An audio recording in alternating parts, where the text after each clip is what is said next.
আমরা সবাই সৎ, ফেসবুক প্রোফাইলেই তার প্রমাণ।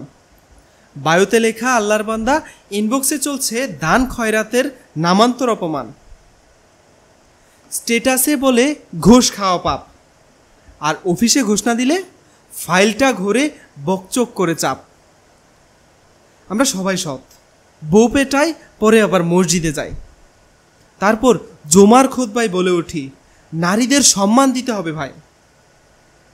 রাস্তার মেয়েদের দেখে বাঁকা হাসি, আর রাতে কোরআনের আয়াত শেয়ার করে বলি নেক হতে চাই, দোয়া করবেন সবাই। আমরা সবাই সৎ, বিয়েতে বলি যৌতুক হারাম, আর বোনের বিয়েতে দেখি সোনা গাড়ি না দিলে ভাই রাগ, লাগবে জামাইয়ের সামনে ধামগ্রাম। পাত্রী বলে আমি খুব সিম্পল লাইফ চাই, আর ডিমান্ড লিস্টে গুলশানের ফ্ল্যাট, আইফোন 17 আর বিদেশ সফরের হাইফাই ডিমান্ড। আমরা সবাই সৎ, দোকানে ঠকাই 50 টাকার জিনিসে, আর ফেসবুকে লিখি একমাত্র সততাই মানুষকে মহান করে। ভাইরাল করলে সোয়াব পাবেন ইনশাল্লাহ ভীষণে। ছাত্ররা বলে আমরা পরীক্ষা চাই না, সিস্টেম বদলানো দরকার, আর রাতের বেলায় গাইড থেকে দেখে পাশ করার জন্য হাহাকার।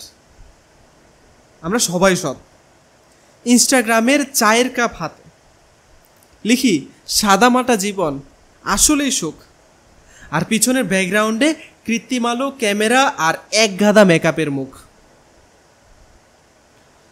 কিন্তু ক্যাপশনে hashtag boss lady, rich mind, hashtag simple but expensive ইয়ার। আমরা সবাই সৎ, নাটকে হাসি, বাস্তবে গালি, নিজে দোষ করি আর বলি এই সমাজটা খুবই খারাপ, মানুষ আর মানুষ হইল না ভাই। একটা ভিডিও ভাইরাল হইলেই বলি এইটা হইল আসল বাংলাদেশ, আর নিজে সুযোগ পেলে করি একই অন্যায়, শুধু ক্যামেরায় থাকে ফ্ল্যাশে। শেষ কথা, আমরা সবাই সৎ, শুধু মুখে, শুধু ক্যামেরার ফ্রেমে আর পোস্টের নিচে। আয়নায় যখন চোখ পড়ে তখন বুঝি মুখোশটা ঠিকই আছে, কিন্তু ভিতরে অনেক আগেই পচে গেছে আমাদের। আমরা সবাই সৎ। ধন্যবাদ।